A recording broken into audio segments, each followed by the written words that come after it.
All right, welcome back to the Senior Year Circus, or whatever we end up deciding to call this. Your inside look at a conversation between a dad and his daughter as they navigate her senior year. So, Kyleigh, as always, it's a pleasure to have you again today. Thanks for having me. All right, let's jump right into it. I want you to tell me about your recent FFA conference and the competitions you were in. It was a pretty big event over a few days at the local university here, Montana State University. Go Bobcats, as they say. So tell me about it. Yeah, so this past week was the 2021 John Deere Montana Ag Expo at Montana State University. Sponsored by John Deere. Yes. So it's basically 3 days of competitions for FFA members across the state. It's an invitational. Anyone in the state of Montana can come. You don't have to qualify for it. So it's for fun, but it's also, it has to do with district points and different things like that. Okay. Just for context, for those of us who have no idea, ballpark number of students from across the state that were there. Depending on who you talk to, it was between 2,000 and 3,000 students. You sound like the politician, depending on who you talk to. So yeah. a lot of students. Yeah. Okay. All right. Go ahead. Yes. So, I competed in 3 different competitions. The first day was milk quality and production, which I ended up placing second in. All right. Slow down. Milk quality and production. That was milk quality and production. Can you give like a 30-second or less definition of what that means? Yeah, so there's 5 different parts of it, but the basic overview is you're able to grade milk and say what's wrong with it. You're able to identify different cheeses, different products, and also just general facts and knowledge about the dairy industry in the United States. Wow, okay. And you finished in second place? Yes, out of about 200 students. Wow, that's impressive. We'll come back to that. I don't want to say it's weird. It's just different. So I didn't know that you had such dairy skills, but continue, yes. Please. And then the next day I competed in ag sales, which is basically a sales pitch, and there's a team aspect of it and an individual part where you're talking with a customer that is actually a judge, but you're acting as if they are your customer. There's a written test that goes with it too. Wow. Yeah, that one. Yeah. And then the third day we competed in farm business management, which is just a written test about different things like supply and demand, budgets in your farming, just all the aspects of our farming business.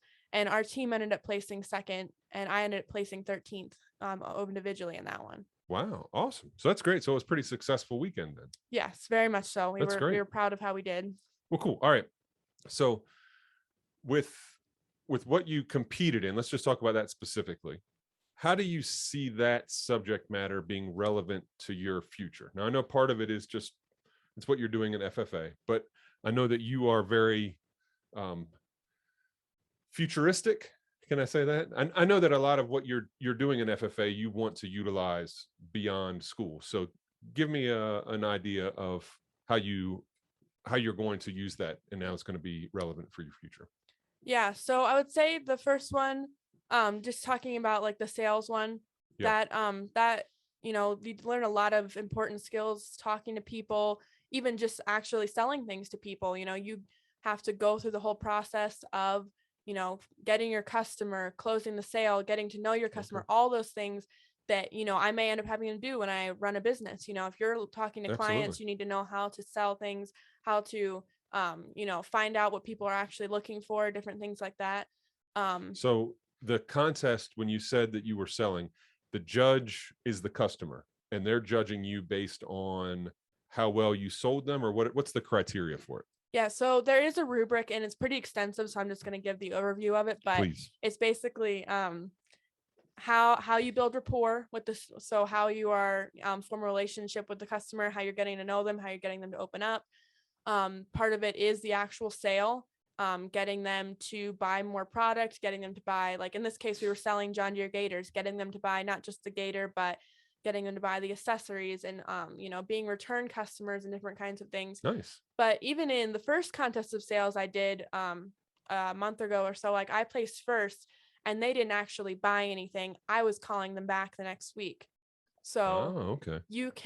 it's a lot about how you talk with them as well, and different things that go along with that, meeting their wants and needs. And then also, like, they were like trying to trip me up, like, oh, you don't know if we're going to buy it. And so then I gave them another option, and they were like, oh, well, yeah. And the judges told me that. They were like, well, the way you close that, like, we didn't see a lot of other students do that. And so that kind of helped me to do better in that contest. That's awesome. So do you see where you could transfer that to something that was not John Deere related then?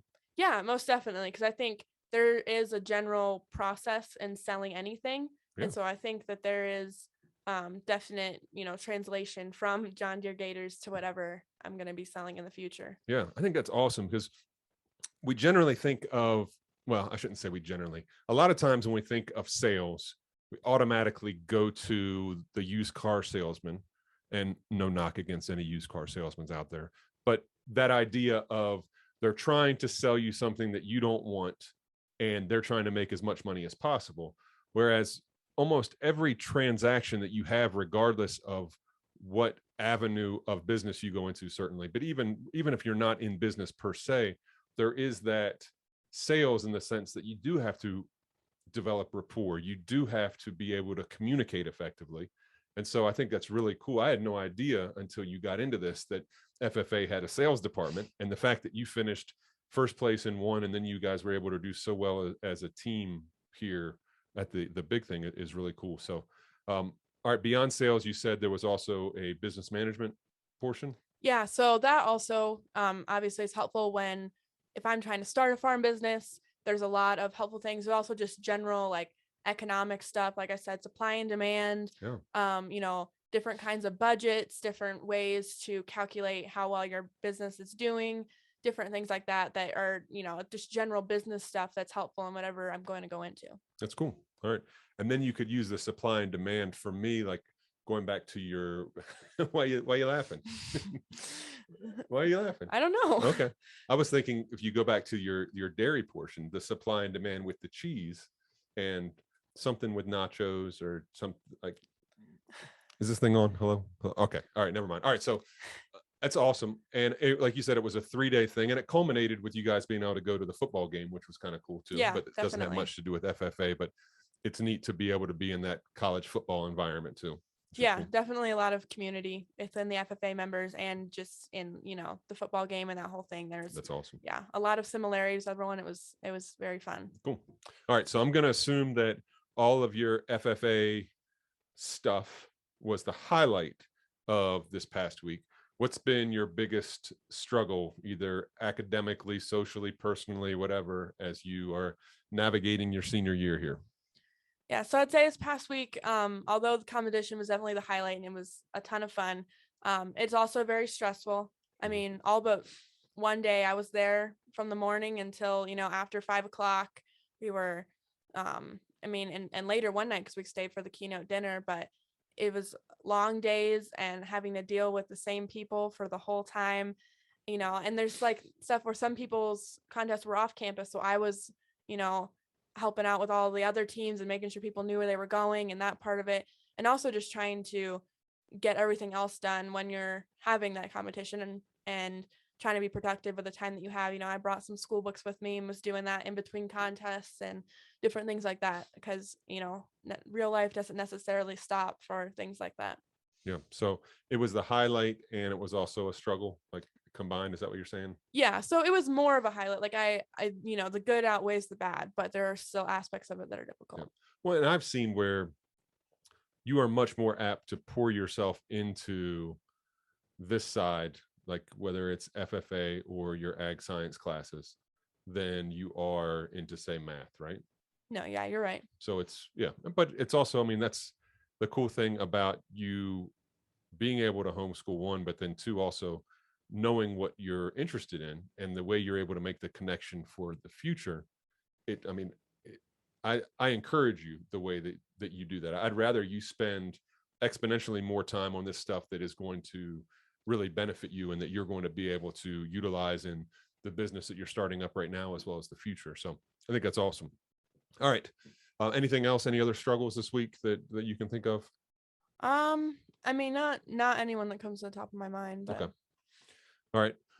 Well, we'll end with this because I'm curious. You and I have not had a chance to talk about it. So last night we had dinner with a family friend that your mom and I haven't seen in quite a long time. And it happens that he is the director of development at the college that both she and I went to for our undergrad. And it wasn't long into the meal before he asked you about what school you were going to next year. Just kind of a normal, especially a guy that's out fundraising for a college, knowing that your mom and I went to school there and we still have ties there. So how did you feel when he asked you where you were going to go to school next year? And did you feel good about the response you give him? Just like, what was it like? Yeah, so I mean, I was fully expecting him to ask me once he found out I was a senior, that's something normal you get asked all the time. And I was it was a mixture of like, well, I'm confident, I know what I want to do, so I'm not like, I know what I'm gonna say, but it's also like, well, that's obviously not what he wants to hear. Both my parents went to his college, it's not gonna be what he is expecting or wanting me to say. But I also on the other hand, I was, like I said, I'm confident in what I want to do. I have explained it to a lot of people because you get asked, oh, what are you doing next year, a lot, and so you have a lot of practice answering that question. So I felt pretty good about how I answered. It did kind of end that conversation. Like there was not a whole lot more dialogue that after that, but no, I liked how I answered it. I think that yeah. Okay. So do you think you're making an assumption that that's not what he wanted to hear just because he works for the college? Well, yeah, it is an assumption. It ended up being one that was, I mean, I don't know if you want to say it's correct just because he was not expecting me to say that. But yeah, I mean, yeah, you would say it was an assumption. I just assume everyone's going to be like, "Oh, that's a little weird, that's Yeah. not what most people do." But it's not always the case, but it's what I usually assume. Gotcha. Well, it's interesting. I mean, in talking with him, two of his kids, they went to school, but two of them, their first jobs were working for entrepreneurial startups where they each were one of, if not the first employee hired. So I think that in that case where you're making the assumption, oh, there's the college fundraiser guy, he also has at least an appreciation for business and for entrepreneurship. So I think that you did a good job handling yourself. I think that you're right. It did kind of was a conversation killer there for a minute until we moved on. But how do you feel when you are asked that? I know I fought the urge at that moment. I was going to save my baby and talk for her, and I had to bite my tongue and just like, no, like you got this. And you did a great job of being able to articulate. And I know it's kind of a moving target right now too, as far as you are developing what you plan on doing next year. So do you feel like you have to justify it to people? Depends. Usually when people ask me like, "Oh, we're gonna," I get excited because I'm excited about my ideas. But it depends on the person. Some people will find everything to say like, "Oh, well, what about this? What about that?" And especially I would say the older demographic tends to do that. I've had to justify it a few times because they're asking like, "Oh, well, what if that doesn't work out? What if you need more money? What if you need to do this? What if you need to do that?" And come up, playing devil's advocate.